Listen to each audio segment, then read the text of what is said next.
కంచి పరమాచార్య వైభవంలో అక్షయ పాత్ర అనే సంఘటన ఏమిటో తెలుసుకుందాం. ఈ రోజుల్లో టీవీల్లో ఎన్నో వంటల కార్యక్రమాలు వస్తున్నాయి కదా. ఆ కార్యక్రమాల్లో ఇచ్చే సూచనని సరిగ్గా అర్థం చేసుకుని వండితే చివరకు తయారయ్యే పదార్థం తినడానికి యోగ్యంగా ఉంటుందా అని అనుమానమే.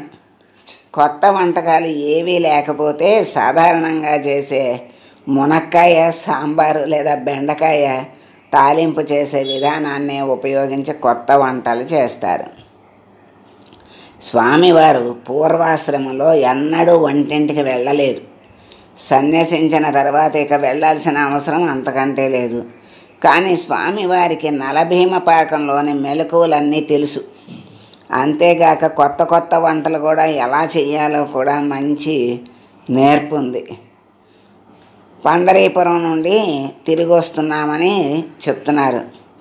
5-6 చిన్న గుడిసెలు ఉన్న ఒక కుగ్రామానికి చేరుకున్నారట. ఒక పెద్ద చెట్టు కింద మకాం ఏర్పాటు చేసుకున్నారు. పరమాచార్య స్వామివారు భిక్ష పూర్తి చేయగానే వాళ్ళ కోసం వండిన పదార్థాలను కాస్త ఎక్కువగా అరగించి మా భోజనం కూడా పూర్తి చేశాము. అది మధ్యాహ్న విశ్రాంతి సమయమైంది. హఠాత్తుగా పెద్ద కోలాహలంతో 20 మంది వ్యక్తులు వచ్చారు. వారందరూ చెన్నై ప్రాంతం వాళ్ళు. శ్రీమఠం మకాం కాబట్టి శ్రీ చంద్రమౌళీశ్వర ప్రసాదంగా మంచి ఆహారం దొరుకుతుందన్న నమ్మకంతో అక్కడికి వచ్చారు. కానీ అప్పుడు శ్రీమఠం ఒక పెద్ద చెట్టు కింద మకాం చేసి ఉంది. వండటానికి కావలసిన సరుకులు పాత్రలు కూడా లేవు.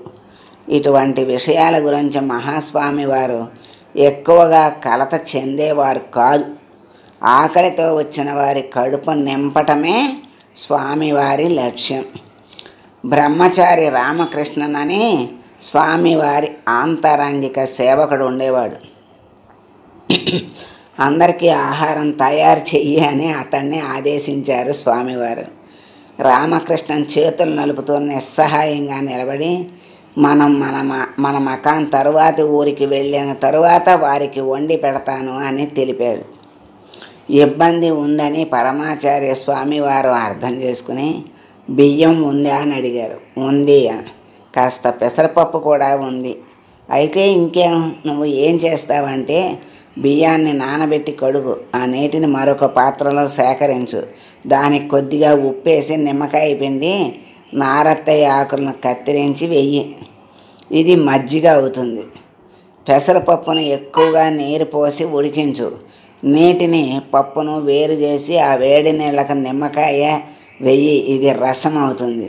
ఇప్పుడు ఉడికించిన పెసరపప్పు ఉంది కదా, దానికి కాస్త ఉప్పు కత్తిరించిన మిరపకాయలు వెయ్యి, అది తాలింపు అవుతుంది అని ఆదేశించారు.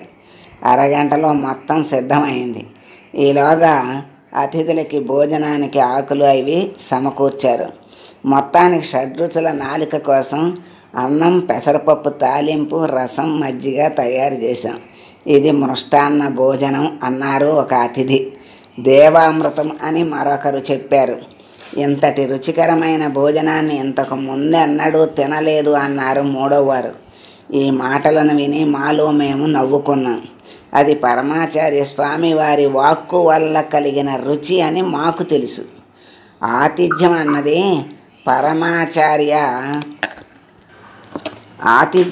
పరమాచార్య స్వామివారిని చూసే నేర్చుకోవాలి. అది ఒక అక్షయ పాత్ర అని మనకి చక్కని సూచన ఈ కథ ద్వారా ఇచ్చారు. మరి ఆయన చెప్పి మరి అన్ని రకాలుగా చేయించి ఉన్న రెండిటితో 4 రకాలు చేయించి వాళ్ళతో బాగుంది అనిపించారు అంటే అది ఆయన మహత్తు అని మనం తెలుసుకోవాలి. ప్రయత్నించి చూడండి. అపార కరుణా సింధుం జ్ఞానదమ్య శాంతరూపిణం శ్రీ చంద్రశేఖర గురుం ప్రణమామి ముదాన్వహం.